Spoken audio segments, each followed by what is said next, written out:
Hello everyone, welcome to Textercom. आज हम लोग बात कर रहे हैं जेई एडवांस 2023 के पेपर वन के डिस्कशन के बारे में। यार लेट हो गया, मेरे को पता है, लेकिन ठीक है, जब भी हम कर रहे हैं करना तो सही डिस्कशन। ये डिस्कशन ज़्यादा ज़रूरी है जो 24 और 25 में पेपर दे रहे हैं उनके लिए, 23 वालों के लिए। अब इस पेपर का रेलेवेंस उतना कम, मतलब उतना ज़्यादा नहीं रह गया। सिंपल बात इसलिए भी है, मैं इसलिए भी कह रहा हूँ ज़्यादा रह गया है क्योंकि अब पेपर तुम दे चुके हो, जो होना था हो गया। और अगर तुम ड्रॉपर वगैरह हो तो भी तुम्हें इस पेपर को देखना चाहिए क्योंकि अगले साल के पेपर के लिए हमें तैयार रहना है। ठीक है, चलो हम अपनों को अपना डिस्कशन शुरू करते हैं। उससे पहले यार एक बात और कहनी थी कि हम लोग शाम को 8 तारीख को एक वीडियो कॉल पे डिस्कशन रख रहे हैं, जिसमें मैंने टेलीग्राम चैनल पे फॉर्म भेजा था, गूगल फॉर्म। जो लोग फॉर्म फिल कर देंगे उन लोगों को ही वो वीडियो कॉल ज्वाइन करने का मौका मिलेगा। शायद जब तुम ये वीडियो देख रहे होगे तब तक ये क्लोज हो गया होगा फॉर्म। अगर फिर से तुम रिक्वेस्ट करोगे तो फिर देखते हैं, एक बार और वीडियो कॉल पे बात हम लोग कर लेंगे, जिसमें तुम्हारे दुख सुन लेंगे सारे, तुम्हें क्या क्या दिक्कतें आई, कैसे कैसे तुम्हें अच्छा से करना है। तो जो लोग उस कॉल को अटेंड करना चाहेंगे वो कर लेंगे, और दोबारा से भी हम लोग समय समय पे मिलते रहेंगे। एक अनाउंसमेंट और है कि हम लोग वेबसाइट भी लॉन्च करने जा रहे हैं, तो वेबसाइट भी लाइव हो जाएगी थोड़े दिनों में, और कोर्सेज वहीं से एक्सेस हो पाएंगे, पीडीएफ वगैरह वहीं पे मिल पाएंगे तुम लोगों को। और जो 11th और 12th और ड्रॉपर के लिए कोर्स है वो भी जल्दी उसका अनाउंसमेंट आने वाला है, 2-3 दिन में उसका भी अनाउंसमेंट आ जाएगा, तो वहाँ पे भी हम लोग कनेक्ट रहेंगे, फिर लगातार वीडियोस आते रहेंगे कोर्सेज के भी। ठीक है, चलो भाई, तो हम लोग आज के पेपर के डिस्कशन को आगे बढ़ाते हैं और पहले क्वेश्चन पे चलते हैं। एडवांस का पेपर है, ज़रा सा मेरी समझ से इस पेपर को हम लोग 2022 के हिसाब से ही ग्रेड कर सकते हैं, क्योंकि फिजिकल काफ़ी मुश्किल थी, लेंदी थी। मुश्किल कहने का मतलब है लेंदी थी। जो भी सवाल थे बहुत डीप अंडरस्टैंडिंग वाले थे, कोई बहुत लेम सवाल नहीं आए थे जिन्हें देख के किया जा सके। शुरुआत करते हैं। पहला सवाल मेटलर्जी से है, कह रहा था correct statement related to the process involve in the extraction of metal is और roasting of malachite produces cuprite. तो मेलाकाइट क्या होता है? Malachite is CuCO3.CuOH whole twice, और जो क्यूप्राइट है वो Cu2 होता है। लेकिन जब हम इसकी रोस्टिंग करते हैं यानी ऑक्सीजन की प्रेजेंस में इसे ट्रीट कराते हैं तो इससे CuO बन जाता है, यानी कि ये आंसर नहीं है।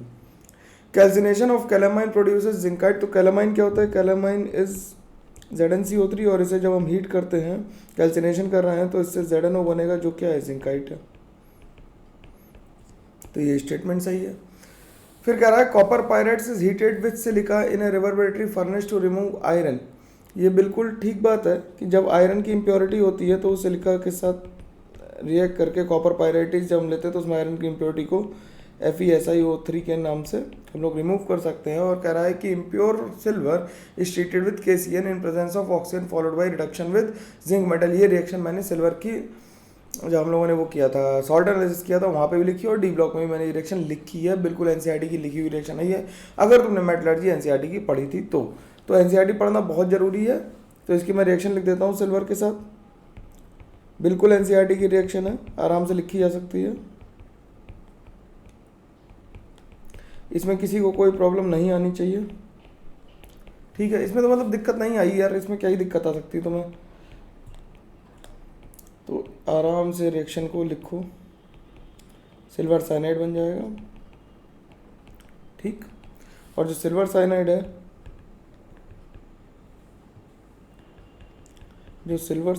है,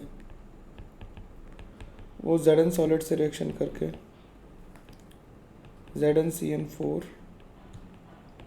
2- और 2Ag प्लस सॉलिड बनाएगा। तो ये भी आंसर सही है, C और D भी सही है। तो पहले का आंसर आ गया BCD। सिंपल सवाल था, आसानी से किया सकता है, इसमें किसी को कोई प्रॉब्लम नहीं होनी चाहिए। नेक्स्ट क्वेश्चन पे चलते हैं। नेक्स्ट क्वेश्चन ऑर्गेनिक का है, कह रहा है in the following reaction PQRS are the major products.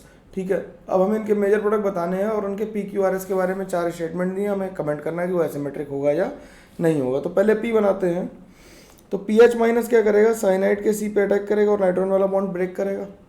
तो ज़रा देखना ध्यान से कि CH3 CH2 CH CH3 C, यहाँ पे आ जाएगा PH और यहाँ पे आ जाएगा डबल बॉन्ड NH, और इसकी हाइड्रोलिसिस होगी, H3O प्लस भी डाल रखा है, तो यहाँ से बन जाएगा CH3 CH2 CH3। भाई दिख रहा सबको, कोई दिक्कत नहीं इसमें।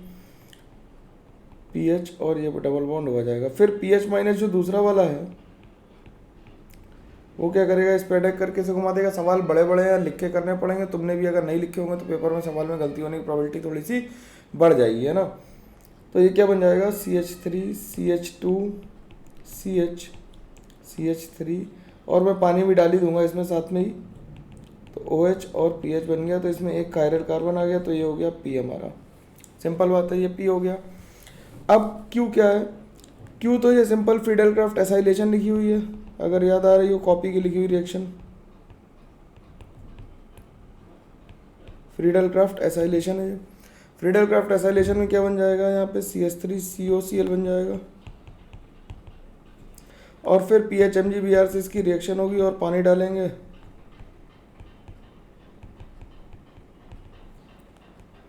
H3O+ डालेंगे तो इससे क्या बन जाएगा, PHCOH PH और यहाँ पे क्या आ जाएगा H। इस पे हमने PHMgBr की रिएक्शन कराई और 3 PH आ जाएंगे, सॉरी 2 की जगह।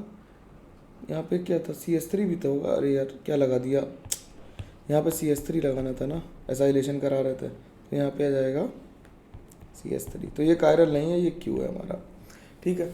वो थोड़ा सा मिस्टेक हो गई, उसे कोई जाने देंगे, कोई दिक्कत नहीं उसकी। अब R2CD क्या करता है, ये केवल एसाइल क्लोराइड से ही रिएक्शन करता है, तो ये क्या करेगा, इसका नेगेटिव चार्ज इस पर अटैक करेगा और ये ऊपर आएगा, तो क्या बन जाएगा CH3 CH2 C double bond O और ये CH2 PH और फर्दर इसकी रिएक्शन PHMgBr से होगी और वाटर लेंगे, ठीक। तो क्या करेंगे, और देखो सवाल में बुक्स में कई जगह ये गड़बड़ लिखी रहती है कि PHMgBr के साथ वाटर ले लिया, इसमें लिखा है साफ साफ देन वाटर लिखा हुआ है, ध्यान रखना। तो ये कायरल बन गया, तो ये बन गया हमारा R। S को मैं यहाँ लिख देता हूँ, ये PH माइनस पे अटैक करेगा तो बन जाएगा PHCH2 COH और बन जाएगा H और PH। CrO3 H2SO4 के साथ 2 डिग्री अल्कोहल है, तो 2 डिग्री अल्कोहल का ऑक्सीडेशन होकर कीटोन बन जाएगा। HCN के साथ रिएक्शन करेंगे तो साइनाइड बन जाएगा, साइनोहाइड्रन बन जाएगा और फिर इसे H2SO4 के साथ हीट करेंगे, तो पहले H2SO4 के साथ रिएक्शन कराते हैं, तो इससे अल्फा कार्बोक्सिलिक एसिड्स बन जाएंगे, अल्फा हाइड्रोक्सी कार्बोक्सिलिक एसिड बन जाएंगे, अल्फा हाइड्रोक्सी कार्बोक्सिलिक एसिड। और ये बात ध्यान रखना यार, देखो जुगाड़ वाले सवाल नहीं आए हैं कि तुम जुगाड़ से लगा दो सवाल, ऐसा एक भी सवाल नहीं है पेपर में कि तुम ट्रिक कर दो डिब्बा बना के पानी निकाल दो, वो सब नहीं आया है। हर क्वेश्चन में मैकेनिज्म लिखनी पड़ेगी ऑर्गेनिक के खासकर, तो इसलिए जो लोग जुगाड़ वाले लोग हैं उनका तो बंटाधार हो जाएगा इसमें बिल्कुल। तो ये बन गया क्या, S। तो क्या बन गया, अब देखना जरा, कह रहा है P and Q have asymmetric carbon, ठीक। तो Q के पास एसिमेट्रिक कार्बन नहीं है, Q के पास एसिमेट्रिक कार्बन नहीं है, तो यानी कि A तो गलत हो गया। Q and R both have asymmetric carbon, तो Q के पास तो नहीं है, तो ये तो बात गलती हो गई यहाँ से भी, क्योंकि Q के पास नहीं है तो दोनों ऑप्शन गलत हो गए। P and R have asymmetric carbon, P और R के पास एसिमेट्रिक कार्बन है, तो ये सही हो गया। P has asymmetric carbon, S do not have asymmetric carbon, तो ये भी ठीक हो गया, क्योंकि S तो एल्कीन थी हमारी, तो ये आंसर भी सही हो गया हमारा। तो हमारा आंसर आ गया इसका C और D। अगले सवाल पे मूव करते हैं। अगला सवाल क्या कह रहा है, अगला सवाल देखोगे तो कह रहा है consider the following reaction scheme and choose the correct options for the major product R and S। R और S के बारे में हमें PQRS के बारे में बताना है, ठीक है। तो स्टाइरिन क्या होती है, भाई तुम्हें अगर स्टाइरिन का फॉर्मूला नहीं है मालूम है तो बड़ी दिक्कत है, वैसे स्टाइरिन का फॉर्मूला पता होना चाहिए। तो ये स्टाइरिन है अपनी, स्टाइरिन पे ये पूरी रिएक्शन जो है वो HBO लिखी हुई है, क्या है HBO लिखी हुई है, तो इससे P क्या बन जाएगा, एंटी मार्कोनिकॉफ से वाटर का एडिशन करा देंगे, क्योंकि मैकेनिज्म में आती है फिर भी जरूरत नहीं है लिखने की, इससे नहीं लिख रहा। P बन गया, P की रिएक्शन जब CrO3 H2SO4 से होगी तो कार्बोक्सिलिक एसिड बनेंगे, क्या बन जाएगा, कार्बोक्सिलिक एसिड बनेगा। फिर इसकी रिएक्शन Cl2 और रेड P से होगी, तो इससे क्या बन गया, इससे CHCl बन गया और यहाँ पे बन गया COH। ठीक है, तो ये बन गया हमारा Q और वाटर डालने के बाद ही ये बनेगा। अब P की रिएक्शन करानी है तो P हमारा था फिर से क्या, P फिर से लिख लेते हैं CH2 CH2OH। इस पे SOCl2 कराया और NaCN कराया, तो SOCl2 और NaCN एक साथ लिखते हैं। SOCl2 से क्या होगा, OH लगे, OH की जगह Cl आ जाएगा और Cl की जगह क्या आ जाएगा, CN। तो मैं 2 स्टेप एक साथ लिख देता हूँ यहाँ पे आ गया CH2 CH2 CN। अब इसकी रिएक्शन कराई हमने वाटर्स के साथ, हीट किया, इसे हाइड्रोलाइज किया,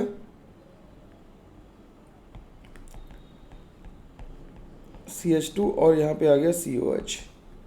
अब ये बन गया R, और R की रिएक्शन हमें करानी है H2SO4 के साथ, हीट करेंगे तो ये इलेक्ट्रोफिलिक एरोमेटिक सब्स्टिट्यूशन होगा।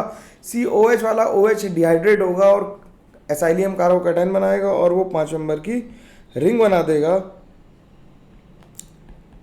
तो ये आंसर बन जाएगा। कैसे होगा ये काम, ये RCOOH था, इसे H2SO4 के साथ जब हीट करेंगे तो ये H ले लेगा और यहाँ से एसाइलियम कार्बोकैटायन इस तरह से बन जाएगा। एग्जाम्पल बता रहा हूँ, वहाँ पे ये R तो जुड़ा हुआ है तो इसलिए ये acylium carbocation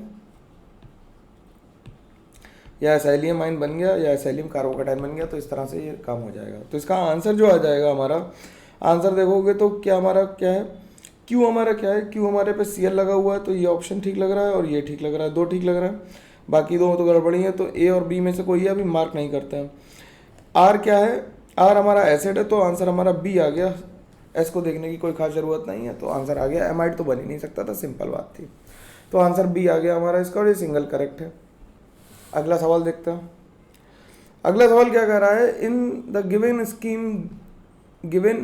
scheme given below X and Y respectively are. तो X और Y क्या है, कह रहा है मेटल हैलाइड को NaOH के साथ ट्रीट किया, वाइट प्रेसिपिटेट आया, P और Q बना फिल्ट्रेट, और Q की रिएक्शन जब MnO H2SO4 से कराई तो ब्लू कलर सोल्यूशन, जो KI के स्टार्च के साथ ब्लू कलर सोल्यूशन दे रहा, तो KI स्टार्च के साथ वो होगा ब्लू कलर सोल्यूशन वो दे पाएगा जो I को ऑक्सीडाइज कर दे, यानी कि यहाँ पे X2 प्लस KI अगर हम लिखें तो I2 बननी चाहिए और X माइनस बन जाना चाहिए। ये इसके हमारे पास ब्लू कलर आ रहे थे, ठीक, इसके हमारे पास ब्लू कलर आ रहे थे। और वाइट प्रेसिपिटेट देखो, अब इसमें जो ऑप्शन दिए हुए हैं इसमें अगर हम P को देखें, हमें X और Y बताना है, तो X कभी MnSO4 नहीं हो सकता क्योंकि MnSO4 कलर्ड स्पेशीज नहीं है, वो तो वाइट कलर होता है, तो D ऑप्शन नहीं हो गया, ठीक।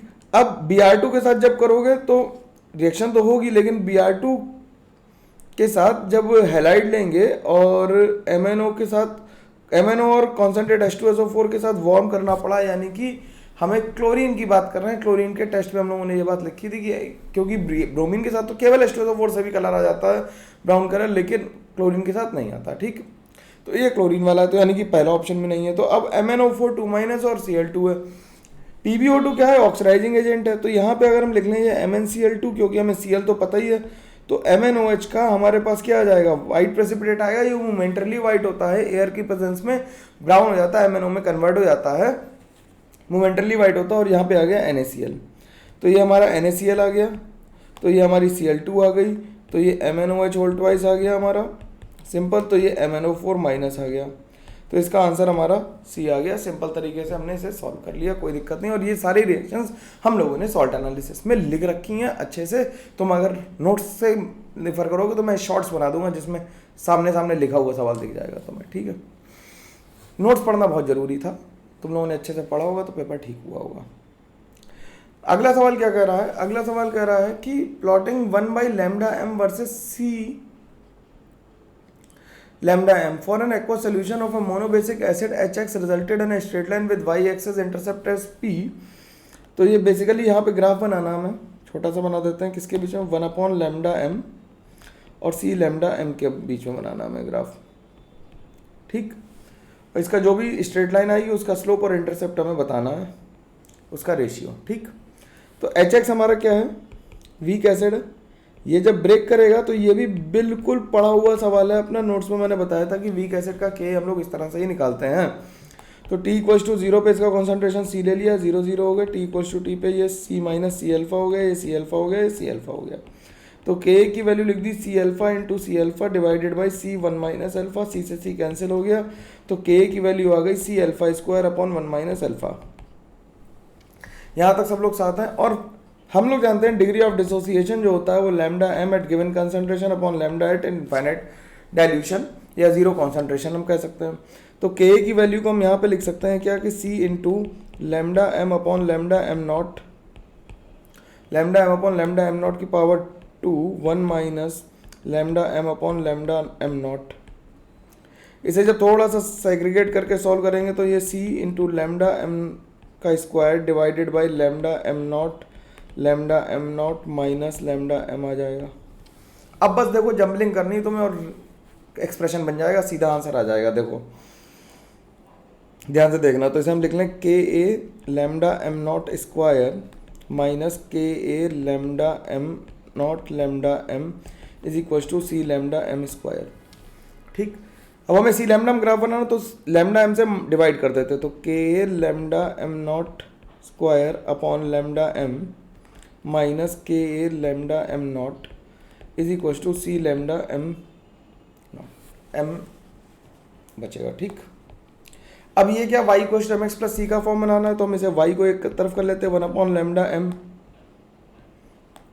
यार लो छोटा लैम्डा लिख दे रहा है, लैम्डा एम एक तरफ कर लें तो ये के लैम्डा एम नॉट स्क्वायर एक तरफ आया is equal to C lambda M plus K A lambda M not आ गया।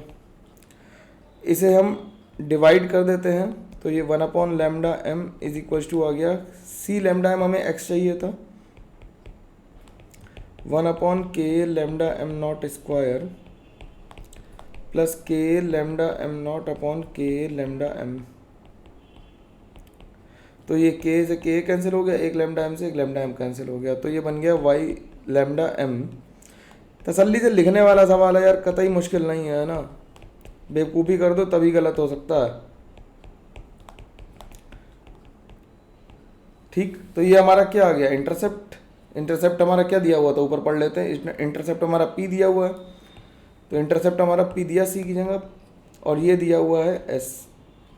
ठीक, स्लोप हमारा एस दिया हुआ है, इंटरसेप्ट पी दिया है और स्लोप एस दिया हुआ है, तो ये y equals to M S plus P type की इक्वेशन हो गई। अब हमें बताना क्या है, p अपॉन एस बताना है, तो p अपॉन एस निकाल लो, p अपॉन एस की वैल्यू कितनी आ जाएगी, one upon lambda M not into lambda के ए लैम्डा एम नॉट का स्क्वायर, तो ये कैंसिल हो गया, तो p अपॉन एस की जो वैल्यू आ गई वो आ गई के ए लैम्डा एम नॉट। देख लो ऑप्शन में ला लो भाई, के ए लैम्डा एम नॉट कहाँ आ रहा है, ये सिंपल मतलब सर झुका के कैलकुलेट ही करना था यार, और कुछ खास बात नहीं थी इसमें, आसानी से कैलकुलेट हो जाएगा। तो ये आ गया आंसर ए हमारा, सिंपल बात है। ये बिल्कुल मैंने नोट्स में लिखा रखा है, तुम लोग एक बार पलट के देखोगे तो मिल जाएगा, कॉपी का लिखा हुआ सवाल आया। ठीक, अब क्या कर रहा है, अगला क्वेश्चन कह रहा है on decreasing the pH of from 7 to 2 the solubility of sparingly soluble salt MX in a weak acid increased from 10⁻⁴ to 10⁻³ the pKa of HX is। अब इस सवाल को करने के लिए हम लोगों ने जब थ्योरी पढ़ी थी आयनिक की, तुम रिवाइज करी होगी, तो उसमें मैंने एक केस कराया था सॉल्युबिलिटी में, तुम्हें याद आ रहा हो, वही ये सवाल है बिल्कुल एग्जैक्टली, थर्ड या फोर्थ केस था, उसे मिलाना जाके तुम्हें मिल जाएगा, बिल्कुल नोट्स का लिखा हुआ सवाल है यार, है ना। अब इससे ज़्यादा तो मैं मैच नहीं करा सकता कि मैंने सेम केस लगा रखा, और MX का मतलब है सोडियम एसीटेट, सिल्वर एसीटेट ले लेते, मैंने सिल्वर एसीटेट लिया था। तो अगर हम रिएक्शन लिख लें कि MX में जब हम हाइड्रोलाइज करेंगे, MX को जब हम हाइड्रोलाइज करेंगे तो क्या होगा, MX को जब हम ब्रेक करेंगे तो क्या होगा, इससे M प्लस बनेगा और X माइनस बनेगा, और X माइनस वाटर के साथ हाइड्रोलाइज होगा, तो यानी बेसिकली हमें H प्लस दे रखा है, तो H प्लस के साथ रिएक्शन करके क्या बना देगा, HX बना देगा। ठीक, हमने इसकी सॉल्युबिलिटी मान ली S और इसकी भी S मान ली, इसकी मान ली S, तो ये S में से कुछ H गया तो ये कुछ H बन गया होगा। ठीक, इतनी बात तो सिंपल है, इसमें कोई किसी को प्रॉब्लम होनी नहीं चाहिए। ये अगर ध्यान से देखो तो ये लिखा हुआ है 1/Ka इज इक्वल टू लिखा है HX upon X minus into H plus, simple. अच्छा, साइमल्टेनियस इक्विलिब्रियम लगा दे तो ये S माइनस एच होगा, तो ये भी S माइनस एच हो जाएगा। और एक इक्वेशन हमें यहाँ से पता है कि S P is equal to S minus H into S. तो S माइनस एच की जो वैल्यू आ जाएगी वो आ जाएगी के एस पी अपॉन एस। ठीक, यहाँ पे रख देते हैं value h upon S minus H into H plus की वैल्यू हमें पता है डायरेक्टली, हमें कहाँ तक कर दिया गया कॉन्सेंट्रेशन, pH कहाँ कर दी गई, 2 कर दी गई, यानी कि हमें डायरेक्टली 10⁻⁻² रखना है। ठीक, अब हमें KSP नहीं दिया हुआ है, लेकिन KSP के लिए KSP किस पे डिपेंड होता है, KSP टेम्परेचर डिपेंड होता है।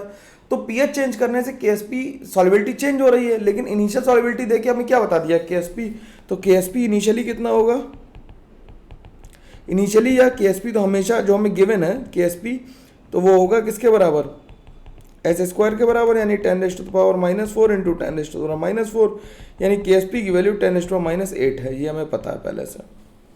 ठीक, KSP की वैल्यू 10⁻⁸ है, हमें ये पता है। अब देखो ये रिएक्शन वीक एसिड की रिवर्स रिएक्शन है। वीक एसिड के लिए K कैसा होगा, स्मॉल होगा, तो 1/K कैसा होगा, बहुत ज़्यादा होगा। लिख लेते हैं यहाँ पे इस बात को कि फॉर वीक एसिड, आराम से पढ़ो भाई, weak acid K is small, therefore 1/K will be very large, will be very large. अब अगर 1/K बहुत बड़ा है, कॉन्सेप्ट समझने की कोशिश करना सब लोग, 12th वालों तुम लोग भी ध्यान से देखना कि अगर 1/K बहुत बड़ा है तो क्या रिएक्शन पूरी की पूरी फॉरवर्ड चली गई होगी। अगर रिएक्शन पूरी की पूरी फॉरवर्ड गई है तो S minus H is approximately equals to 0, यानी कि S is approximately equals to H। ये वैल्यू उठा के यहाँ पे नहीं रखेंगे, ध्यान रखना, यहाँ पे पुट नहीं करनी। तो 1/K को हम लिख देंगे क्या कि H upon KSP into S into H plus. अब H प्लस तो हमें पता है कितना कर दिया गया, और H और X यहाँ पे हम पुट करेंगे तो ये आ जाएगा S square divided by KSP into H की वैल्यू हमें कर दी गई 10⁻⁻2, और हमें K निकालना है। तो 1/K की वैल्यू सॉल्युबिलिटी कितनी हो गई भाई, 10⁻³ हो गई, इसका होल स्क्वायर हो गया। KSP की वैल्यू 10⁻⁻8 है, और ये 10⁻⁻2 है, तो K की वैल्यू जो आ गई वो आ गई 10⁻10 डिवाइडेड बाई 10⁻6, यानी कि 10⁻4। तो PK की वैल्यू आ गई 4। ये वो सवाल हैं जो जनरली लोग नहीं पढ़ते हैं सॉल्युबिलिटी का, पढ़ाते समय या पढ़ते समय। तो IIT ने वही सवाल पूछा जो जनरली लोग नहीं पढ़ाते हैं, नहीं पढ़ रहे हैं, वही पूछेगा, सिंपल बात है। तो ये बात तुम्हें समझ में आ जानी चाहिए, सवाल आसानी से हो गया। अगला क्वेश्चन, अगला क्वेश्चन क्या कह रहा है, इसका आंसर तो हमने मार्क कर दिया 4 की नहीं किया, ओह 4 मार्क नहीं किया, तो ऐसा भी तुम लोग कर सकते हो पेपर में कि सारा सोल्यूशन कर लो और मेरी तरफ पेपर में आंसर ना लगाओ। भाई कमेंट करके बताना कि अगर तुम्हारा पेपर अच्छा गया, खराब गया, कैसा भी गया हो तुम बताना, और मैं बिल्कुल तुमसे बात करने के लिए रेडी हूँ, तुम्हें गाइड करने के लिए रेडी हूँ। ड्रॉप लेना चाहिए या नहीं लेना चाहिए इस बारे में भी हम लोग डिस्कशन करेंगे, 1-on-1 डिस्कशन करेंगे यार, और उसे यूट्यूब पे शेयर कर देंगे जिससे सबका भला हो जाए ना। चलो भाई, क्या कर रहा है, in the given scheme P is a phenyl alkyl ether, Q is an aromatic compound, R and S are the major product. ठीक, अब क्या कर रहा है कि एल्काइल फिनाइल ईथर है, तो हमें बिल्कुल दिक्कत नहीं है, एल्काइल फिनाइल ईथर है तो हमने एल्काइल फिनाइल ईथर ही मान लिया, हम क्यों अपनी बुद्धि खर्चा करें। ठीक है, Q एरोमेटिक कंपाउंड है तो HI के साथ रिएक्शन होगी, तो Q बन गया होगा फिनॉल हमारा, और ये इसकी NaOH और CO2 के साथ रिएक्शन हुई तो ये बन गया सैलिसिलिक एसिड। सिंपल रिएक्शन है, बिल्कुल कोलवेज रिएक्शन थी, आसानी से हो जा रही होगी। उसके बाद एसिडिक एनहाइड्राइड से रिएक्शन कराई, और ध्यान रखना sodium salt of acidic acid नहीं है, ठीक, तो इसमें परकिन नहीं होगी, सिंपल एस्प्रिन बनाने की कला है ये एस्प्रिन बन गई हमारी भाई। ठीक, ये क्या बन गई, एस्प्रिन बन गई। तो एस्प्रिन क्या है, ऑर्थो एसिटाइल बेंजोइक एसिड तो नहीं है, ऑर्थो एसिटाइल बेंजोइक एसिड तो नहीं है, एसिटाइल ग्रुप थोड़ी है, OCOCH3। ठीक, अब अगला क्या कर रहा है, it is a narcotic drug, narcotic drug तो होता नहीं है। ये भी गलत हो गया। It inhibits the synthesis of prostaglandin, है ना, ग्लैंडिन। प्रोस्टैग्लैंडिन क्या होता है कि जो एस्प्रिन होता है वो कॉक्स एक एंजाइम होता है, उसकी एक्टिविटी को कम कर देता है। ठीक, कॉक्स की एक्टिविटी को कम कर देता है। कॉक्स की एक्टिविटी को कम करने का मतलब एंजाइम से जो फॉर्मेशन करता है प्रोस्टैग्लैंडिन के एंजाइम, मतलब प्रोस्टैग्लैंडिन के फॉर्मेशन में जो हेल्प करता है उसे बंद कर देता है, इनहिबिट कर देता है। कॉक्स उसे कहते हैं साइक्लोऑक्सीजेनेस, है ना, साइक्लोऑक्सीजेनेस जो एंजाइम को इनहिबिट करता है, जिससे वो प्रोस्टैग्लैंडिन को नहीं बनाता है, इनहिबिट कर देता है। तो ये बिल्कुल ठीक बात है। और प्रोस्टैग्लैंडिन से क्या होता है, प्रोस्टैग्लैंडिन से इन्फ्लेमेशन होता है, दर्द होगा, पेन होगा, फीवर आएगा, ठीक है, ये सब बात होती है। तो इसे किसे इनहिबिट करता है, ये कॉक्स को। कॉक्स को ढूंढना मैंने बता दिया, साइक्लोऑक्सीजेनेस इसका नाम है, ठीक है। इसे इनहिबिट करता है, क्या करता है, इनहिबिट करता है। और कॉक्स क्या करता है, कॉक्स जो होता है वो प्रोस्टैग्लैंडिन बनाता है, हेल्प करता है प्रोस्टैग्लैंडिन बनाने में। तो जब कॉक्स इनहिबिट हो जाएगा तो प्रोस्टैग्लैंडिन भी इनहिबिट हो जाएगा। तो ये बात बिल्कुल ठीक लिखी है, तो आंसर इसका बी आ जाएगा, ज़्यादा बुद्धि लाने की जरूरत नहीं है। अब अगला सवाल क्या कह रहा है, अब इंटीजर टाइप सवाल है, आसानी से इन्हें करा जा सकता है और हम लोग इन्हें कर लेते हैं। क्या कह रहा है, the stoichiometric reaction of 516 gram of dimethyl dichlorosilane. तो डाईमिथाइल डाईक्लोरोसिलेन का पहले फॉर्मूला लिख लेते हैं, डाईमिथाइल डाईक्लोरोसिलेन, इसकी रिएक्शन वाटर से होगी तो टेट्रामेरिक प्रोडक्ट बनाएगा। तो टेट्रामेरिक प्रोडक्ट कुछ ऐसा बन जाएगा, टेट्रामेरिक साइक्लिक प्रोडक्ट बना रहा है तो टेट्रामेरिक साइक्लिक प्रोडक्ट कुछ ऐसा बनेगा, MeO, या इसे और अच्छा सा बना लेते हैं, सुंदर सा बनाते हैं। पूरी बात लिख दी है तो हमें आसानी हो गई है बनाने में।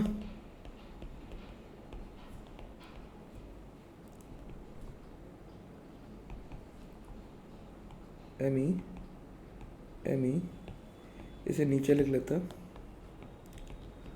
SI ME। और ये भी मैंने जब सिलेंस पढ़ाए थे कार्बन फैमिली में तो ये वहाँ पे भी हमने देखे थे, ठीक। तो ये बना दिया इसने। अब क्या कर रहा है, रिएक्शन की यील्ड कितनी है, 75% है। रिएक्शन की यील्ड कितनी है, 75% है। तो इसका हमें कितने मोल्स दिए हुए हैं, इसके 4 मोल से अगर हम रिएक्शन को बैलेंस कर दें तो इसके 4 मोल से इसका 1 मोल बन रहा है, 4 से 1 बन रहा है इसका। तो 75% है तो इसका कितना बनेगा, 0.75 मोल्स बनेंगे इसके। एक्चुअल मोल्स हैं कितने, एक्चुअल मोल्स हैं, मोल्स ऑफ Me2SiCl2 को जब निकालेंगे तो 516 डिवाइडेड बाई इसका मोलर मास हो जाएगा 15 दूनी 30 प्लस 71 प्लस 28, ठीक। इसे सॉल्व कर देंगे तो ये 516 डिवाइडेड बाय मोलर मास आ जाएगा 129, तो इसके 4 मोल्स आ जाएंगे। तो 4 मोल से कितना बनेगा, 0.75। तो मोल्स ऑफ एक्स फॉर्म्ड कितने आ गए, 0.75। तो मास ऑफ एक्स कितना आ जाएगा भाई, सिंपल बात है। तो mass of x will be 0.75 into molar mass, molar mass of x. तो मोलर मास ऑफ एक्स कितना आ गया, 0.75 इंटू मोलर मास इसका 296। तो इससे जब सॉल्व करोगे तो 222 ग्राम्स आ जाएगा। तो इसका आंसर सीधा, ये बिल्कुल सीधा सिंपल स्टोइशियोमेट्री का क्वेश्चन था, 222 ग्राम्स आंसर आ गया। सिंपल था, कोई दिक्कत इसमें नहीं होनी चाहिए किसी को भी, ठीक। अगले क्वेश्चन पे चलते हैं। अगला क्वेश्चन क्या कर रहा है, a gas has compressibility factor 0.5 and molar volume 0.4 at a temperature of 800 Kelvin and pressure x atm. If it shows ideal gas behavior at same temperature and pressure, then the molar volume will be y. तो हमें x और upon y निकालना है, ठीक।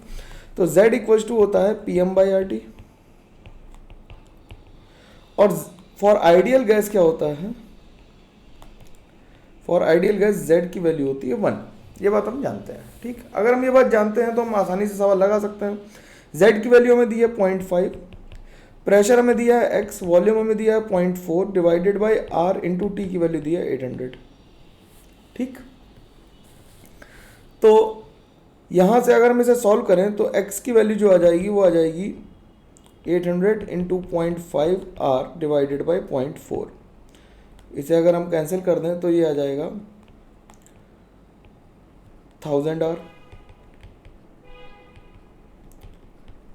ठीक, इसकी value कितनी आ गई, 1000R आ गई x की वैल्यू। ठीक, अब x की वैल्यू निकल आई हमें। अब हम कह रहे हैं कि सेम टेम्परेचर और प्रेशर ले लें तो हमें y की वैल्यू बतानी है। तो z की वैल्यू 1 है, प्रेशर की वैल्यू है 1000R, इंटू वॉल्यूम हमें दिया है y, सॉरी प्रेशर की वैल्यू हमें x दी हुई है, और हमें जो टेम्परेचर दिया हुआ है वो हमें सेम दिया हुआ है। तो हमें एक्स वाई की वैल्यू हमें पता लग गई कि कितनी है, 800R है। एक्स वाई की वैल्यू कितनी आ गई, 800R के बराबर आ गई। एक्स की वैल्यू हमें पता है कितनी है, 1000R है। 1000R into Y is equals to 800 आ गया। तो R से R कैंसिल हो गया, तो y की वैल्यू आ गई 800/1000, यानी कि 8/10 आ गई। ठीक, 8/10 आ गई। तो हमें निकालना क्या है, हमें निकालना है x/y निकालना है। तो x/y की वैल्यू, x/y की वैल्यू कितनी आ गई, x/y की वैल्यू आ गई 1000 into R divided by 8 into 10, और R की वैल्यू हमें देखो यहाँ पे मस्त दी हुई है, 8 इंटू 10⁻⁻², उठा के पुट कर देंगे तो 1000 into 8 into 10⁻² into 10 divided by 8। 8 से 8 कैंसिल हो गया, 2 जीरो कम हो गया, तो इसकी एग्जैक्ट वैल्यू 100 आ गई। बड़ा ही शानदार सवाल था, अच्छी सी वैल्यू दी, कोई कैलकुलेशन नहीं थी, इजी सवाल लगाने वाला बनता था। पेशेंस की जरूरत है तुम्हें, बस कॉमन सेंस और पेशेंस लगाओगे तो आंसर आ जाएगा। अगला सवाल क्या कर रहा है, अगला सवाल कह रहा है the plot of log k versus 1/t for a reversible reaction is shown in the figure. ठीक, is shown in the figure, ये हमें दिया हुआ है। ठीक, क्या कर रहा है, प्री एक्सपोनेंशियल फैक्टर।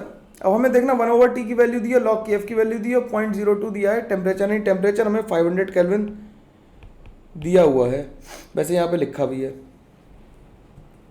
ठीक, कह रहा था pre exponential factor for forward and backward reactions are 10⁻15 and 10⁻11 respectively. The value of log k for equilibrium for the reaction is at 500 kelvin is 6। तो हमें log kb की वैल्यू बतानी है 250 kelvin पे। तो ये तो मतलब सिंपल सवाल है, इसे आसानी से करा जा सकता है।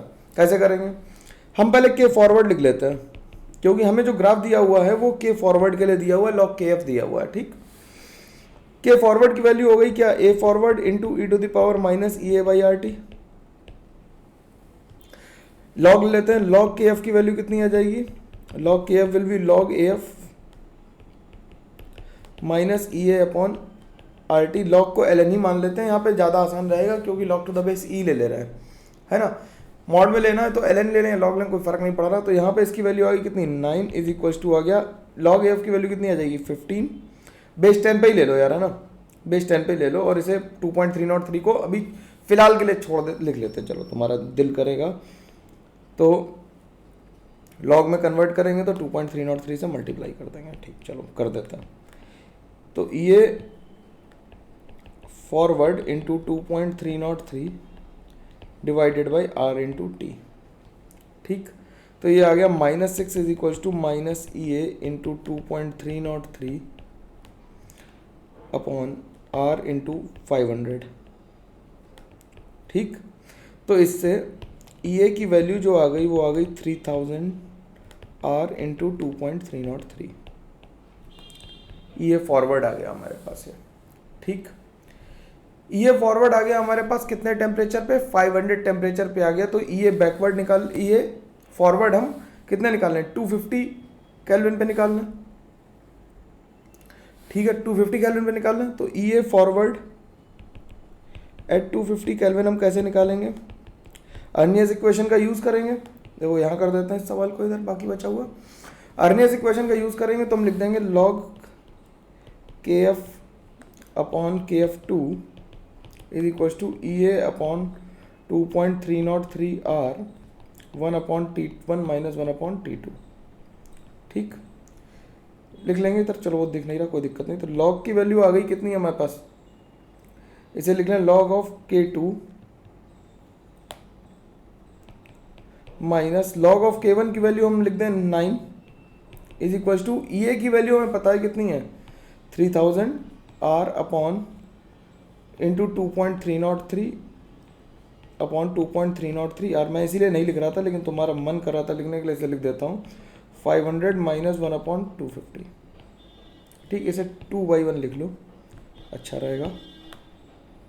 ठीक, तो ये हो गया लॉग ऑफ K2 का मतलब है 250 पे हम निकालना है।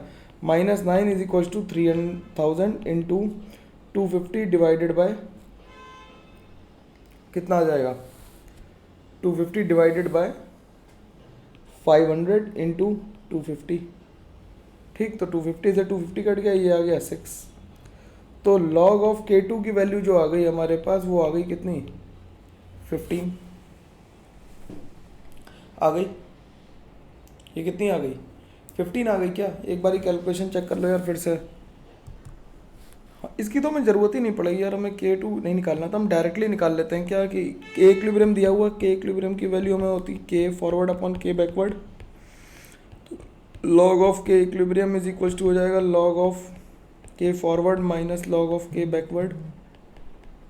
ठीक, इसकी वैल्यू 6 दी है, ये 9 दिया है, minus of log K backward आ जाएगा। तो K बैकवर्ड की वैल्यू जो आ जाएगी लॉग ऑफ K बैकवर्ड की रिएक्शन आ गई टू 500 केल्विन पे, वो कितनी आ गई 3 आ गई। अब ये फॉर्मूला यार इसके लिए लगा दो, मैंने गलती से उधर लगा दिया, तो इस पार्ट की ज़रूरत नहीं है, चाहो इसे हटा देते हैं, इसकी ज़रूरत नहीं पड़ेगी। हमने ज़बरदस्ती निकाल दिया, हमने उसकी वैल्यू निकाल दी 15, तो वो सही आ रही थी, इसकी ज़रूरत नहीं है हमें। अब सीधे सीधे लॉग बैकवर्ड के लिए लगा देते हैं, तो log of KB2 upon KB1 will be equals to, backward के लिए जो EA की वैल्यू है वो कितनी आ जाएगी। बैकवर्ड के लिए EA की वैल्यू जब निकालोगे यहाँ से, तो इसे बैकवर्ड के लिए EA की वैल्यू भी निकाल लेते हैं यहाँ पे। चलो पहले तो ये हो जाएगा कितना, log of KB is equals to log of AB minus EA upon RT into 2.303 कर देते हैं। लेंथी सवाल है, थोड़ा सा देख लो। AB की वैल्यू कितनी दी है 11 minus EA into 2.303 upon R into 500, तो ये आ जाएगी EA की वैल्यू जो आ जाएगी वो 4000 R अपॉन 2.303 आ गई। इसे उठा के यहाँ पे रख दो, तो ये आ जाएगा कितना रख दें यहाँ पे 4000 इंटू R अपॉन 2.303,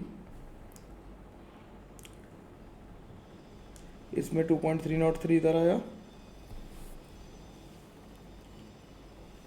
यहाँ पे भी अपॉन में आएगा, सॉरी। ठीक, तो ये आ गया क्या 2.303 से 3.303 तो कट ही जाना है, इसकी कोई टेंशन लेने की ज़रूरत नहीं है। ठीक, into 2.303 1 upon 500 minus 1 upon 250, 1 upon 250 minus 1 upon 500। ठीक है, थोड़ा सा मतलब घिचपिच वाला सवाल है, कैलकुलेशन तो हमें करनी पड़ेगी। तो लॉग ऑफ KB2 की वैल्यू हमें निकालनी है, दैट विल बी, KB1 की वैल्यू तो हमें पता लग गई कितनी है 3 है, यहाँ पे निकाली थी 3। ठीक, 3 इज इक्वल्स टू ये हो जाएगा 400 इंटू 250 डिवाइडेड बाय 500 इंटू 250। ठीक, ठीक है, इसमें कोई दिक्कत नहीं। तो ये आ जाएगा कितना 250 से 250 गया, ये बन गया 8, और ये माइनस इधर होगा प्लस इधर होगा। ठीक, तो माइनस ऑफ लॉग KB2 की वैल्यू जो आ जाएगी वो आ जाएगी 5, तो लॉग KB की वैल्यू जो आ जाएगी वो आ जाएगी मॉड ऑफ 5, यानी कि 5 मतलब -5 आ जाएगी। और हमें क्या निकालना है, हमें निकालना है मॉड निकालना है, तो log of mod KB is equal to आ जाएगा 5 हमारा। ठीक, हमारा क्या आ जाएगा 5, तो आंसर इसका क्या आ जाएगा 5। थोड़ा सा लेंथी सवाल था, सॉल्व करने में बस घिचपिच हो रही है और कुछ नहीं है ना। लग तो जाएगा, लगना चाहिए भी, घर पे एक बार और ट्राई करोगे लग जाएगा आसानी से। अगला सवाल क्या कह रहा है, अगला सवाल कह रहा है कि 1 mole of an ideal monoatomic gas undergoes 2 reversible process AB and BC as shown in the figure. ठीक है, इस तरह से जा रहा है। AB is an adiabatic process if the total heat absorb in the entire process A, B and C is R2 ln 10 RT2 ln 10 then log of value or the value of 2 log V3 is। अब देखो ये क्या कह रहा है कि ये वाला प्रोसेस कैसा है, ए बी और ये तो आइसोथर्मल है, बी सी वाला कैसा है आइसोथर्मल है, और ए बी वाला कैसा है एडियाबेटिक है, गिवन हमें। तो हम यहाँ पे लिख सकते हैं क्या कि P V to the power gamma is equal to होगा कांस्टेंट, ठीक, P V to the power gamma होगा कांस्टेंट, तो हम लिख दें इसे क्या कि टी वी की power gamma minus 1 is equal to constant होगा। तो इस वाली इक्वेशन को हम यूज़ कर लें अगर यहाँ पे, तो एक बार हम पहले V1 V2 और V3 में रिलेशन निकालने की कोशिश कर रहे हैं। तो V1 V2 कैसे निकालेंगे, तो T1 V1 की power gamma minus 1 will be equal to T2 V2 to the power gamma minus 1, ठीक। T1 की वैल्यू हमें पता है कितनी है 600, V1 की वैल्यू दी है 10 की power gamma minus 1 is equal to T2 की वैल्यू हमें पता है 60 इंटू V2 की वैल्यू हमें निकालनी है गामा माइनस 1, तो ये आ गया 10। तो V2 की वैल्यू आ गई 10 raise to the power gamma, तो V2 की वैल्यू आ गई 10 raise to the power gamma upon gamma minus 1। इतनी बात क्लियर हो गई, ठीक। अब ये कह रहा है कि ये प्रोसेस कैसा आइसोथर्मल, और इसमें पूरी जो हीट एब्जॉर्ब हुई वो कितनी है RT2 ln 10, तो हीट एब्जॉर्ब विल बी ए से बी में कितनी होगी 0, और बी से सी में जो होगी हीट एब्जॉर्ब वो क्यू डब्ल्यू के बराबर होगी, माइनस डब्ल्यू के बराबर होगी डेल्टा क्यू, क्योंकि ये कैसा है आइसोथर्मल प्रोसेस है। आइसोथर्मल प्रोसेस है तो आइसोथर्मल बी से सी के लिए लगा दें, तो डेल्टा डब्ल्यू की वैल्यू क्या हो जाएगी minus NRT ln V3 by V2, ठीक, minus NR3 ln V3 by V2। तो इसकी वैल्यू उठा के पुट कर दो किसके बराबर, साइन तो हम छोड़ ही दें, साइन की तो कोई चिंता करने की बात है नहीं, साइन तो आराम से हो ही जाएगा एडजस्ट। तो ये क्या बन गया, ये डब्ल्यू क्यू की वैल्यू कितनी आ गई RT ln 10 is equal to NRT ln V3 by V2। तो RT से RT कैंसिल हो गया, N से N गया, 1 मोल है, तो ln 10 की वैल्यू जो आ गई वो आ गई ln V3 minus ln V2 के बराबर, ठीक।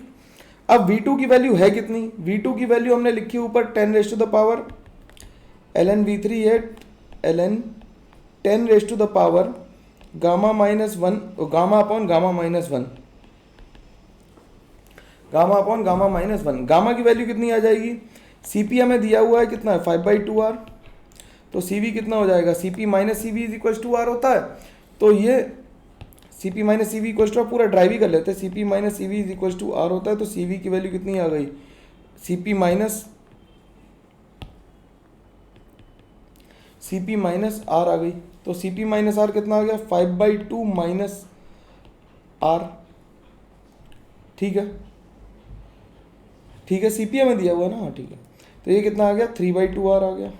अब ये 3/2R आ गया तो गामा कितना आ गया 5/3 आ गया, गामा 5/3 आ गया, तो यहाँ पे पुट कर देते, तो ln V3 की वैल्यू हो गई ln गामा की value 5/3 10 raise to the power upon ये कितना आ गया 5/3 माइनस 1, सब में लॉग ले लेते तो log 10 हो गया ये इक्वल टू लॉग, अच्छा हमें ln में ही निकालना है, ln ही रहने देते हैं इसे, तो ये हो गया ln V3 minus ln 10 raise to the power 5/2 आ गया ये, तो 5/2 बाहर लेना,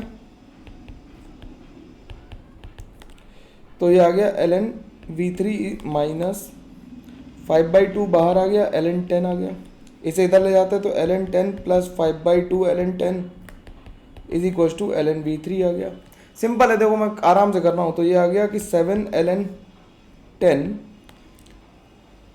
ठीक, 7 ln 10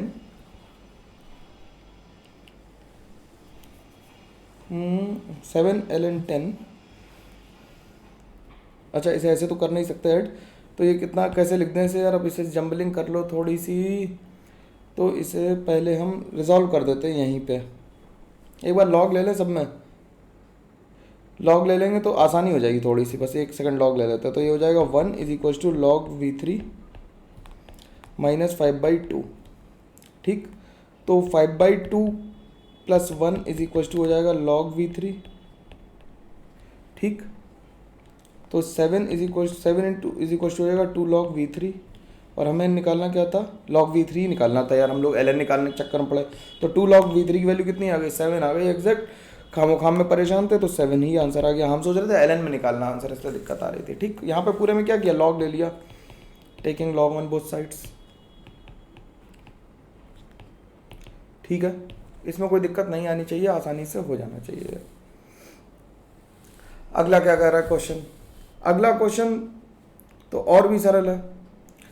क्या कह रहा है, in 1 litre flask 6 moles of A undergoes reaction A to P. The progress of the product formation of the two temperatures in Kelvin T1 and T2 is shown.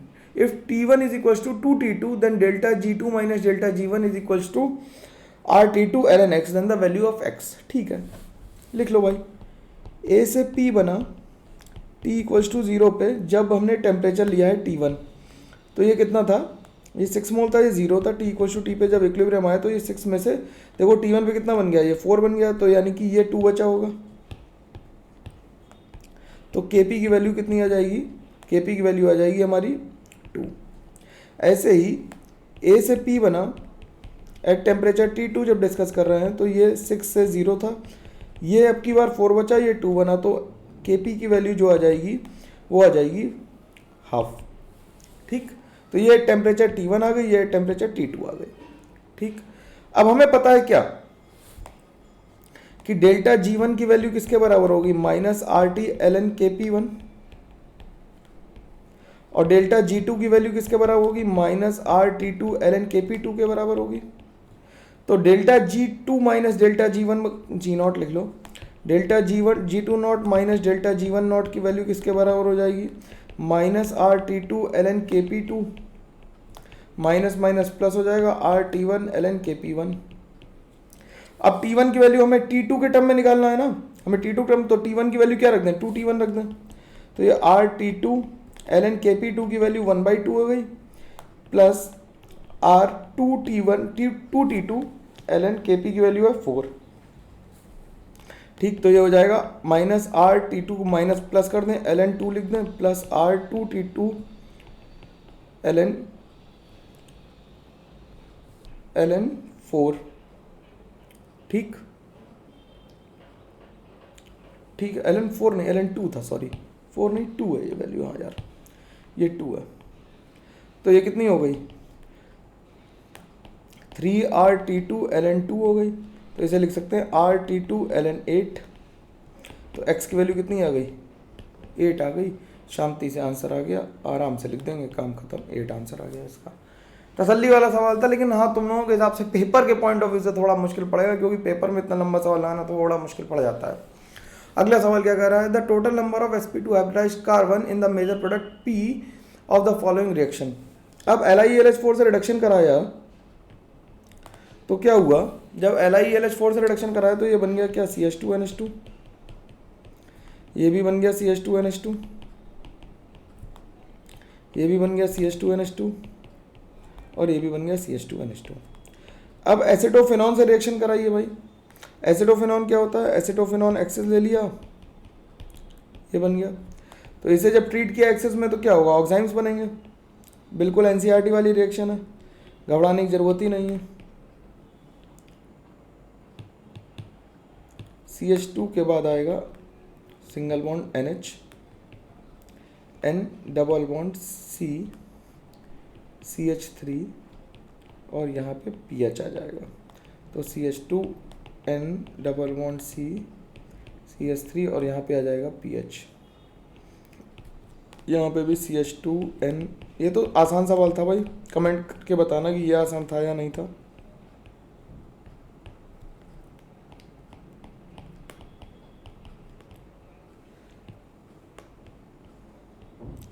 तो ये हमारा बन गया। देखो भड़बड़ करके कई लोगों ने पेपर सॉल्व किया, भड़बड़ी से सॉल्व नहीं होता पेपर, तसल्ली में होता सॉल्व।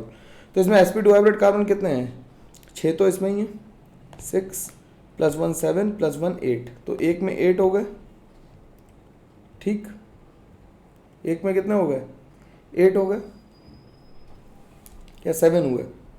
sp2 हाइब्रिड कार्बन पूछ रहा, सॉरी नाइट्रोजन नहीं पूछ रहा, कार्बन पूछ रहा। तो एक में कितने हो गए? 7 हो गए, 7 हो गए। तो 7 इंटू 4 कितना आ जाएगा? 28 आ जाएगा। तो 28 आंसर आ गया, सिंपल आंसर खत्म। अगला सवाल देखते हैं। अगला सवाल बहुत शानदार मैचिंग है, इसे देखो एलिमिनेट कर दें, ऑप्शन एलिमिनेशन से कर दें।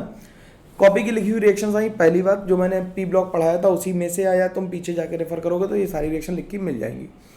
अब P2O3 की रिएक्शन वाटर से कराई है, P2O3 की रिएक्शन वाटर से कराई तो फॉस्फोरस की ऑक्सीडेशन नंबर +3 है, इसमें वाटर में डालेंगे तो ऐसा एसिड बनेगा जिसमें ऑक्सीडेशन नंबर +3 हो, तो H3PO3 बन गया। तो आंसर इसका 2 आ गया। तो या तो ए आंसर है या डी आंसर है। अब देखो क्यू सेम लिखा है, आर और एस भी सेम लिखा है, केवल आर को देख लो। आर वाला PCl5 की CH3COH से रिएक्शन होगी तो क्या बनेगा? ये तो ऑर्गेनिक वाली रिएक्शन है, सीधे क्या बनाते हैं? POCl3 बनाते हैं। तो POCl3 किस में बन रहा है? 4 में। तो आंसर तो आ गया डी। अच्छा, ये रिएक्शन बहुत पॉपुलर है, P4 की NaOH के साथ मैंने चिल्ला चिल्ला के बताई कि इसमें क्या बनती है? फॉस्फीन बनती है। तो इसमें बन गया 3। और AgNO2 के साथ रिएक्शन ये अभी मेंस में भी आई थी और एडवांस में भी आई है। इससे क्या बन जाता है? इससे हमारा बन जाता है H3PO4 बन जाता है। तो ये हम बात को ध्यान रखेंगे। इसका आंसर हमारा डी आ गया। सिंपल सवाल था, इसे करने में कोई ताकत नहीं लगी। अगला सवाल देखते हैं। अगला सवाल कह रहा है match the electronic configuration in list 1 with appropriate metal complex ion in list 2 and choose the correct options. ठीक है, तो अब इसमें क्या हो रहा है देखो ध्यान से जरा। इसमें Fe की ऑक्सीडेशन नंबर कितनी है? 2 है, +2। Mn की कितनी है? +2 है। ठीक, कोबाल्ट की कितनी है? +3 है। आयरन की +3 है और इसमें +3 है। तो T2G और Eg वाले तो हमारे पास केवल एक ऐसा है जिसमें Eg और T2G नहीं है, यानी कि ये कैसा है? ये टेट्राहेड्रल है और बाकी ये कैसे हैं? ऑक्टाहेड्रल कॉम्प्लेक्स है। Fe2+ का जब कॉन्फ़िगरेशन लिखेंगे तो क्या लिखेंगे? 3d6। 3d6 को जब हम स्प्लिटिंग के हिसाब से फिल करते हैं तो कैसे फिल करते हैं? वीक फील्ड लिगेंड है तो सब में एक एक इलेक्ट्रॉन जाएगा। तो ये आ जाएगा T2G4Eg2। तो T2G4Eg2 हमारा ऑप्शन कोई आ रहा है ऐसा? देखना जरा, हमारा ऑप्शन ऐसा नहीं आ रहा अभी। तो हम आगे बढ़ते हैं। इसमें मतलब Eg2 वाला ऑप्शन S में S का 1 दिया हुआ है, किसी में S का 1 दिया हुआ है, S का 1 दो ऑप्शन में दिया हुआ है, C और D में। तो S का 1 हमारा आ रहा है। ठीक, इससे चेक कर सकते हैं। फिर Mn का देखो तो Mn क्या है? 3d5 है। तो ये क्या बन जाएगा? T2G3 और Eg2। तो Mn2 किस में दिया हुआ है? 2Q दिया हुआ है, 2 का Q दिया हुआ है, तो इसमें भी दिया हुआ है। अब हमें R चेक करना पड़ेगा क्योंकि R ही 4 और 5 का डिफरेंस दिया हुआ है। तो R को ही चेक कर लेते हैं सिंपल। यार थोड़ा लैग आ रहा कि 2 क्वेश्चन बच्चे कर ही देते हैं डिस्कस, है ना। तो सुन लो, अब तो सुनना ही ज़्यादा ज़रूरी है, मतलब पेपर तो मैं कर ही रहा हूँ। तो इसमें Fe3+ जब ऑक्टाहेड्रल कॉम्प्लेक्स बनाएगा तो क्या बनाएगा? Eg4 बना देगा और T2 क्या बना देगा? T2Eg। अच्छा, टेट्राहेड्रल में तो आएगा नहीं, इसमें Fe का कॉन्फ़िगरेशन क्या आ जाएगा? 3d5। तो नीचे आ जाएंगे कितने इलेक्ट्रॉन? 2 और ऊपर आ जाएंगे 3। तो ये आ जाएगा E2T2 3। तो इसका R आ जाएगा ये वाले से 4 से मिल जाएगा। तो ऑप्शन इसका D आ जाएगा। इसमें कोई दिक्कत नहीं आनी चाहिए किसी को भी। यार वॉइस सुन लो, थोड़ा सा लैग कर रहा है, कोई दिक्कत की बात नहीं है। देख लेते हैं अगला क्वेश्चन क्या कह रहा है। नेक्स्ट क्वेश्चन क्या कह रहा है? कह रहा है match the following list 1 with the features of product in list 2। अब देखो ये क्या कह रहा है कि SN2 हो रही है। कई लोग कह रहे हैं कि यार ये गलत लिखा हुआ। हाँ, थोड़ा नॉमेनक्लेचर गलत है, 1 ब्रोमो 2 इथाइल प्रोपेंटेन नहीं हो सकता क्योंकि नंबरिंग गलत हो रखी है। लेकिन हम फिर भी भावनाओं को समझते हुए लिख लेते हैं मॉलिक्यूल को। 2 पे इथाइल लगा देते हैं, 1 पे ब्रोमीन लगा देते हैं और 2 पे इथाइल लगा देते हैं। ठीक, ऐसा कर लेते हैं। समझ में आ रही है बात तो ठीक है, तब तक छोड़ देते हैं, ज़्यादा परेशान नहीं करते। सिंगल एनेंशियोमर है यानी कि ये वेज पे ही है या डैश पे ही है। अब देखो SN2 हो रही है, लेकिन SN2 कायरल सेंटर पे तो हो नहीं रही है, NaOH कहाँ करेगा, कायरल सेंटर के अलावा रिएक्शन कर रहा है।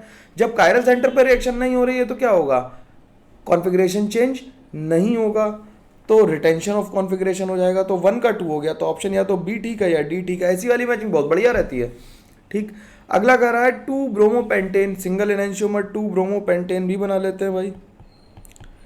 ठीक, अब इसमें भी SN2 हो रही है। अब इसमें SN2 होगी तो इस पर अटैक होगा, तो इन्वर्जन पक्का होगा, तो 2 का 1 हो गया। तो 2 का 1 हो गया, आंसर तो आ गया बी हमारा। यहीं पे बात खत्म हो जाती है, सवाल को आगे करने की ज़रूरत नहीं है। लेकिन फिर भी अगर हम देखें तो 3 मिथाइल हेक्सेन है, इसमें SN1 हो रही है, तो क्या होगा, इसमें इनेंशियोमर्स बनेंगे, इसका 3 आ जाएगा। और इसमें NaOH रिएक्शन 1 हो रही है, तो इसमें इस कार्बन पे ही रिएक्शन होगी, तो डायस्टीरियोमर्स बनेंगे, क्योंकि इसकी स्टीरियोकेमिस्ट्री कैसी है, फिक्स है। ये कैसा है, ये फिक्स है, और ये चेंज होगी, तो ये क्या बन जाएगा, ये बन जाएगा हमारा डायस्टीरियोमर। इसका 5 आ जाएगा, तो आंसर हमारा बी आ गया। सिंपल सवाल था, आसानी से खत्म हुआ। अगला सवाल देख लेते हैं। अगला सवाल नेम रिएक्शन का आ गया, लास्ट क्वेश्चन है और नेम रिएक्शन भी है। देख लेते हैं। The major product obtained from the following reaction list 1 and 2 are named in the mentions and the list correct product. ठीक है, reactants name the major product obtained from reactions in list 2 are the reactants. अच्छा, इसके जो major product हैं वो reactant है, तो इसका मेजर प्रोडक्ट लिख लेते हैं। एसिटोफेनॉन से जब इसकी रिएक्शन कराएंगे तो क्या बन जाएगा, बन जाएगा एसिटोफेनॉन। क्या था, एसिटोफेनॉन हमारा ये था। प्रिकर्सर ढूंढना है तो हम CH2CH3। टॉलुइन की रिएक्शन जब कराएंगे तो क्या बन जाएगा, KMnO4 के साथ एसिड बनेगा, और इसकी रिएक्शन SOCl2 से करा देंगे तो क्या बन जाएगा, COCl बन जाएगा। बेंजीन की रिएक्शन इससे कराएंगे तो ये टॉलुइन बन जाएगा। एनिलीन की रिएक्शन इससे कराएंगे तो ये फिनॉल बन जाएगा। ठीक, सिंपल बात है। सॉरी, एनिलीन कराएंगे तो HCl के साथ ये बेंजीन बन जाएगा, और फिनॉल के साथ ट्रीट कराएंगे तो ये भी क्या बन जाएगा, ये भी बेंजीन बन जाएगा। ठीक, अब जरा देखो, इटार्ड रिएक्शन में क्या चाहिए होता है, इटार्ड रिएक्शन में हमें टॉलुइन चाहिए होती है। इटार्ड रिएक्शन में हमें क्या चाहिए होती है, इटार्ड रिएक्शन में हमें टॉलुइन चाहिए होती है। तो टॉलुइन किस में बन रही थी, टॉलुइन बन रही थी 3 में। इटार्ड में क्या चाहिए होती है, टॉलुइन चाहिए होती है हमें। ठीक, नाम याद रखना। गैटरमैन में हमें क्या चाहिए होती है, बेंजीन चाहिए होती है।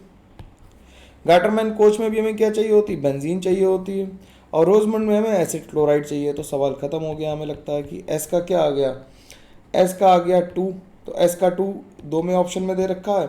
1 का आ गया 3, 1 का आ गया 3, यानी कि डी आंसर हो गया, और ये सवाल यहीं पे खत्म हो जाता है। बाकी तुम अपने आप आंसर मिला सकते हो। तो इस तरह से हम लोगों ने पेपर 1 डिस्कस कर लिया। पेपर 2 का डिस्कशन भी हम लोग अगले वीडियो में करेंगे। उसके लिए थोड़ा सा वेट करना पड़ेगा, मतलब कल तक आ जाएगा वो भी वीडियो। कनेक्ट रहो। और तुम लोगों ने मेरे को प्रॉमिस किया था कि हम लोग इसे अब चैनल को ग्रो कराएंगे।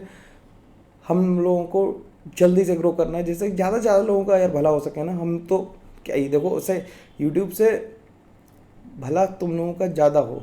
तुम लोगों ने देखा मैं कैसा पढ़ाता हूँ, रिक्वेस्ट कर रहा हूँ कि पुश करो थोड़ा सा, है ना। चलो भाई, मिलते हैं हम लोग, तब तक के लिए thank you very much, bye bye, take care.